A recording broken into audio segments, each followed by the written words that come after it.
uma foto ou um vídeo em que elas aparecem sem roupa. 5% disseram que outras pessoas também já pediram para elas falarem sobre sexo no ambiente online. E sobre o meio em que viram essas imagens, 26% alegaram que foi aonde, minha amiga, meu amigo? Nas redes sociais. 9% em sites de vídeos e 5% em site de jogos. E eu tenho certeza, eu sou mãe, você é mãe, ou então você cuida de alguma criança, ajuda aí. Muitos pais estão se perguntando, será que isso já aconteceu com o meu filho ou com a minha filha? Se aconteceu, como que a gente conversa com ele sobre esse assunto? Se não aconteceu, também como que a gente conversa? A gente fica com aquele medo, né, de ser meio invasivo, mas a gente precisa aprender a conversar. A gente tem que conversar, ainda mais nos dias de hoje. Vamos bater um papo sobre esse assunto? Vem cá, participa com a gente. Eu recebo o psicólogo Alexandre Brito. Obrigada, Alexandre, pela sua participação. Roberto. Camila Dias, advogada. Muito obrigada, Camila, também pela sua presença.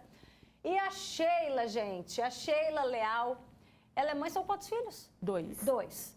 Principalmente um, tem quantos anos? 11. 11 anos, está aqui até com a gente no Sim. estúdio. Você ficou assustada, Sheila, com esses dados que foram divulgados? Sim. A gente fica assustado porque a gente dentro de casa, a gente tenta, né, ser o máximo invasivo, não falar muito sobre isso, mas nós temos a rede social que fala, né? Outro dia eu estava conversando com meu filho, esse de 11 anos, justamente sobre essas coisas de conteúdos que eles recebem. Ele atestou, não, eu não recebo, mas vira e mexe, eu estou sempre da cozinha ou do quarto e ouço ele no celular e ouço sempre stand-ups que falam muito. Se eles não recebem esse conteúdo, os stand-ups, comediantes, esses são os principais que falam muito sobre tudo isso. E fica difícil saber se a criança está falando a verdade, porque é um conteúdo também que elas têm medo, né, Alexandre, de abrir isso pra gente. E aí a gente pergunta, não pergunta, e como saber se é verdade ou se é mentira deles também? Boa tarde. Porque às vezes as crianças, elas têm dificuldades de falar alguns assuntos, porque os próprios adultos colocam esses limites, né? Com medo, às vezes, de falar sobre isso, vai precipitar alguma coisa, vai traumatizar em algum aspecto, vai erotizar de alguma forma, mas não. Ainda mais se for uma conversa com pessoas num ambiente seguro, que tem um caráter protetivo, né? Porque como a própria Sheila disse, se você não fala, alguém vai falar. Mas a gente fica com medo de antecipar. Será que eu estou sendo muito... Será que está cedo? Será que está na hora de eu conversar sobre isso? Existe a forma de falar, respeitar a idade da criança e o vocabulário. Você não vai ser obsceno, você não vai estar iniciando ela em nada disso. Quem quer fazer isso é justamente essa pornografia e esse mercado que tenta capturar, entender a criança como objeto para depois vender a imagem dela, para tentar tratá-la como objeto, como coisa. Então, a importância nossa de família, escola e nossa social é se posicionar contra esse machismo de ver o outro como objeto, a criança como... Porque acaba sendo uma cultura adultocêntrica, né? Um adulto, que é o centro do mundo, quer dominar uma criança, um corpo, uma vida, né? Constranger essa vida e colocá-la a serviço dele. E até colocá-la no mercado, vender essa criança, a imagem dessa criança. Então, é possível, sim, fazer uma conversa. E é essencial que haja essa conversa, tá? Existem várias formas que você pode conversar. E lembrando, você não vai conversar com conteúdos sobre o sexo, conteúdos eróticos ou conteúdos obscenos. Você vai falar sobre o corpo, o respeito, o que pode, o que não pode, o que aceita, o que não aceita, o que a criança pode e deve te contar se acontecer com ela. E lembrando, se acontecer com ela, o adulto não pode brigar, tem que acolher e saber lidar com isso, né? Então, você não pode pedir para ela te contar e depois que ela te conta, você briga.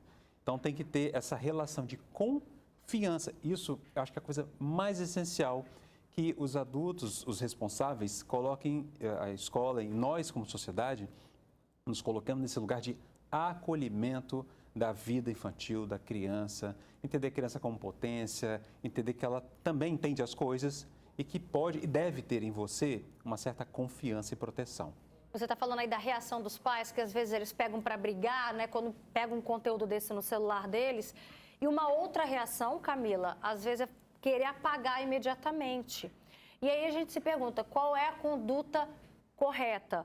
Porque se a gente apaga, será que a gente também está apagando ali uma prova que pode te ajudar? Boa tarde. Boa tarde. Algumas coisas são importantes, até para compartilhar com os pais que estão nos assistindo. Uma que eu até conversei com a Sheila antes da gente entrar, as vias que essas crianças e adolescentes estão recebendo esses materiais. Então, nós, pais, somos responsáveis por eles. Então, um celular, ele não pode ser um objeto onde a gente tem acesso ao mundo inteiro, entrega à mão de adolescente e ainda muitos dão a desculpa de que eu supervisiono. Ninguém consegue estar 24 horas ao lado do filho. Então, nas plataformas, existem idades que são limites para alguns acessos. Então, os pais estejam atentos a isso. Os conteúdos chegam para os nossos filhos porque alguém está enviando e alguém do outro lado, que no caso deveríamos ser nós, também precisamos estar de olho nisso, certo? Então, um ponto é esse. E é lógico que o adolescente não vai gostar de ser supervisionado, de ser fiscalizado. Não mesmo. Não, né? A gente já foi adolescente e ainda fala que a gente estão infringindo ainda a liberdade deles. Não existe. Nós somos responsáveis. Porque se algo acontece com esses filhos, quem vai ser chamado pelo conselho tutelar, pela polícia, pela justiça, são os pais. Certo? Segunda questão é o seguinte. Chegou um material, o que eu faço com esse material? Você precisa recolher. Né? Você precisa salvar de alguma forma. Porque se apagar, óbvio que também dá para fazer um lastro. Né? A justiça, o crime digital, ele tem o IP, tem tudo isso que acompanha. Mas só um print cortado, só um início de uma conversa, muitas vezes a gente não consegue chegar até o acesso de quem está do outro lado, né? Porque eles se mascaram demais. É até difícil simplesmente alguém enviar um conteúdo pornográfico. Ele vai sondando, né, a criança, o adolescente, batendo um papo, fazendo de coleguinha. O que você está fazendo? Você está brincando também? Como é que está a sua roupa? Você está legal? Você está na sua casa sozinho? Até chegar à confiança de estar enviando ou solicitando algo. Então, a gente precisa ter esse acesso, salvar esses conteúdos, printar, guardar no e-mail, que seja, antes de sair apagando, né? Então, e aí percebeu ou notou que chegou um cunho, né, sexual, pornográfico ou tudo mais, tem que recolher, tem que excluir, tem que levar a um responsável. E também conversar com essa criança e com esse adolescente. Senão, Roberta, fica assim, não gosto que meu filho receba, mas a criança está tendo acesso. Mas o adolescente está no TikTok, está no Facebook, está assistindo vídeos no YouTube deliberadamente, no Instagram, e aí? Então, nós estamos abrindo as portas para o inimigo dentro das nossas casas. E é importante também ressaltar que a criança, o adolescente, tem curiosidade, né? Daqui a pouquinho eu quero que você fale para a gente também sobre isso, porque a gente também precisa saber quais são as consequências dessa podação a respeito desse assunto, mas é claro que em relação a esse tipo de conteúdo, a gente precisa sim... Né, está em cima fiscalizando. E agora a gente vai conversar com uma outra mãe, a Letícia. O filho dela de 15 anos já recebeu esse tipo de conteúdo sexual. Não é isso, Letícia? Boa tarde. Boa tarde, Roberta. É isso mesmo. Então, meu filho, ele recebeu, né, um tipo de anúncio, né? Chamando ele para poder acessar e que ele estaria ganhando um valor. Quando ele clicou, ele realmente viu, né, uma foto e tudo, e na hora ele bloqueou, porque a gente está sempre conversando com ele, mostrando para ele essas coisas, para ele poder ficar atento, né, a esses tipos de anúncio. Aí, assim, graças a Deus, ele bloqueou na hora, entendeu? Depois ele veio falar comigo, né, a respeito disso, e foi muito bom, graças a Deus. E qual foi o seu sentimento como mãe quando você soube disso? Então, quando ele me falou, eu fiquei assim, assustada, né? Porque a gente não espera que vai acontecer com nossos filhos, né? Assim, a gente vai orientando, vai conversando e a gente, na hora, a gente nem percebe, né? Não sabe, assim, o que está acontecendo. E olha que a gente sempre, assim, além de orientar, a gente está sempre, né, olhando o celular, vendo com quem ele conversa, com os amigos, né? Então, foi um momento que a gente não viu que aconteceu, que ele... né, foi lá rapidamente, bloqueou, depois falou pra gente, não, aconteceu isso e tudo, bloqueei. Então, hoje em dia, eu não abro mais quando chega algum tipo de anúncio assim, foi o que ele falou pra gente, entendeu? Então, assim, graças a Deus, nesse ponto, assim, né, a questão da conversa, né, ajudou muito. E como que foi a conversa após? Essa conversa depois aí, hein? Então, essa conversa, depois dessa situação toda, a gente fica aliviado porque aquilo que a gente vai passando para ele vai guardando, né? Tipo assim, meus pais falaram assim, né? Para mim não tomar cuidado em alguns assuntos, né? Então, assim, aquele ensinamento que a gente vai mostrando para eles, né? Isso é muito bom, porque, querendo ou não, por mais assim que às vezes bate curiosidade, né? Porque aparece pra gente, eu vou lá e vou clicar. Né? Mas assim, depois lembro, poxa, né? Eu fui orientada a tomar cuidado nesse. Infelizmente, a curiosidade está aí, né? Então a gente acaba, a adolescente acaba clicando, vendo, né, a situação toda. Até porque, mas assim, graças a Deus, a gente. Você falou, a curiosidade está aí. O Alexandre está aqui concordando e a gente sabe que ainda mais se tratando desse assunto, a criança e o adolescente é natural ter esse interesse, essa curiosidade nessa fase, Alexandre? Super, muito natural. Aí aparece na tela do celular. Estou recebendo vários comentários, daqui a pouquinho eu vou ler, viu? Clica como se fosse uma isca, né? Porque esses anúncios, eles de fato estão ali tentando capturar menores, crianças e adolescentes, menores de idade, para fazer um uso disso, um mau uso, ou seja, é uma violência. Isso que eu ia perguntar. Quando eu estava lendo a respeito dessa pergunta, eu falei, gente, isso é quase um estupro virtual. Não, é uma violência. Toda essa experiência que a gente está trazendo aqui são experiências de violências, tá? Contra crianças e adolescentes. É violência, tá? Então, quando a gente vê isso, por quê? A criança, ela tem interesse com o próprio corpo de se descobrir, mas é ela se descobrindo, não é ninguém assediando ela. O adolescente tem interesse em se descobrir.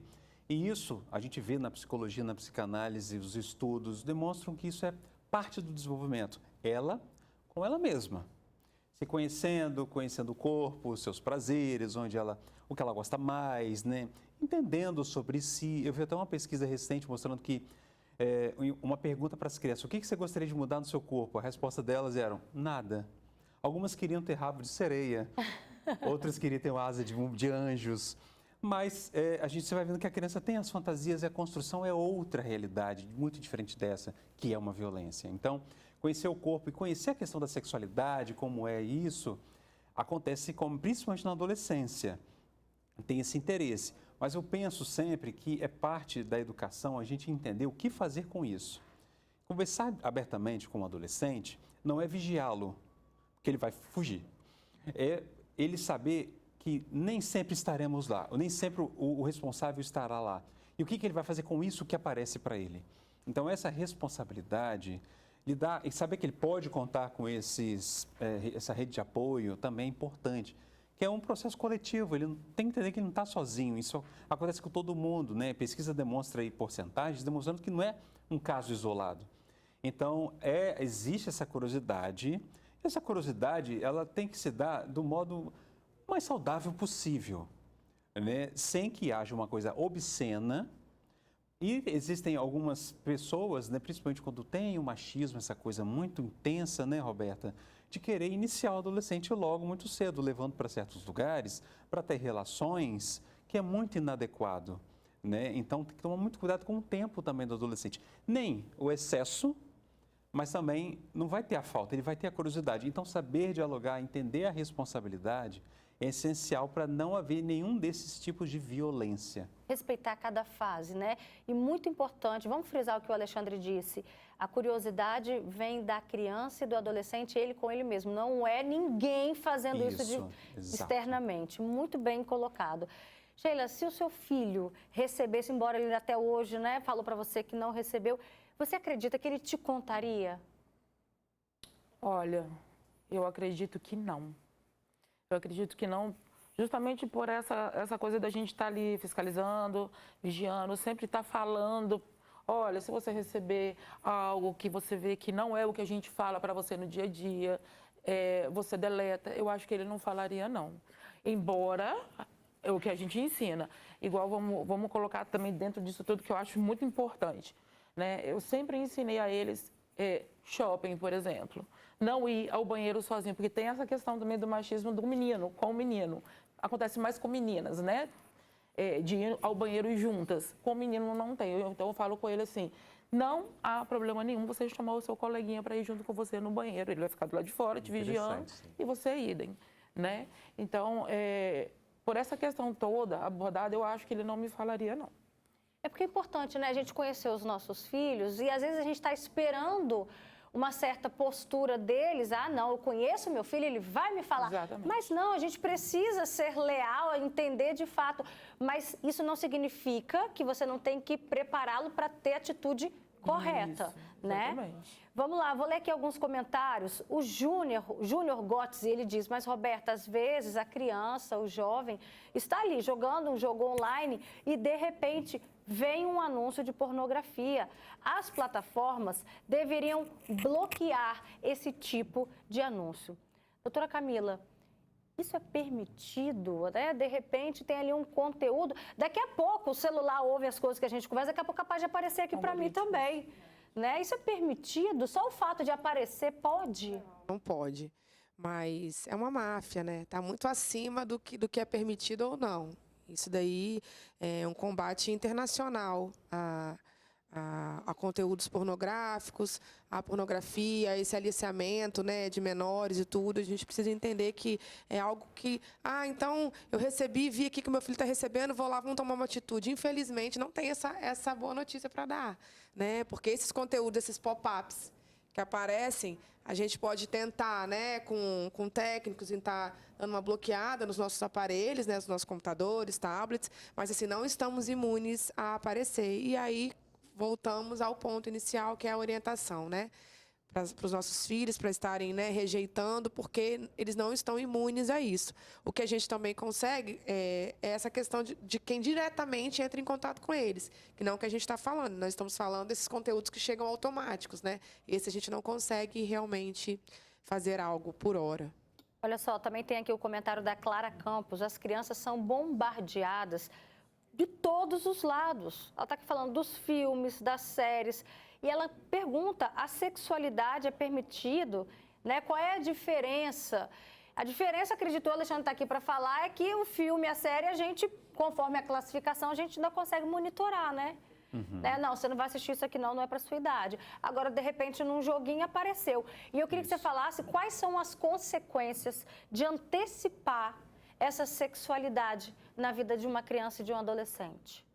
Na verdade, a gente vê que o que acontece é quais as consequências dessa violência mesmo, né? A sexualidade se desenvolve em todos nós. Igual eu falei, na criança ela é na curiosidade com ela mesma, no adolescente começa ali a ter um interesse pelo outro, né? Mas é uma curiosidade que não é assediosa, que vem de fora, é dela mesma, né? É muito diferente isso. Então, agora, quando tem essa violência, pode ter várias consequências, Roberta, como, por exemplo, a criança, é comum isso acontecer, ela tem uma interrupção no comportamento e muda. Então, se ela tinha, por exemplo, interesse de brincar, ela para de brincar, começa a jogar os brinquedos fora ou quebrar. Algumas crianças, elas regridem, por exemplo, ela para de fazer xixi na cama e aí, diante de uma violência, ela volta a fazer xixi na cama, porque ela tem medo. Às vezes esse conteúdo é um conteúdo que ela fica assim, para ela fica ansiosa.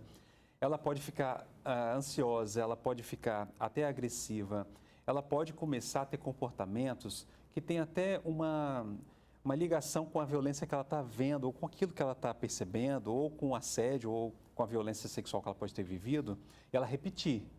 Então, ver esses padrões de comportamento, esses comportamentos de isolamento, agressividade, podem ser pontos importantes. Perfeito, Alexandre. Obrigada pela participação de todos Roberto. vocês. Um bom final de semana. Deixa eu agradecer também a participação da Letícia. Obrigada, Lê. Viu? Dá um beijo aí também nos filhos em casa. Agradeço, Tá Roberta. joia? Até mais.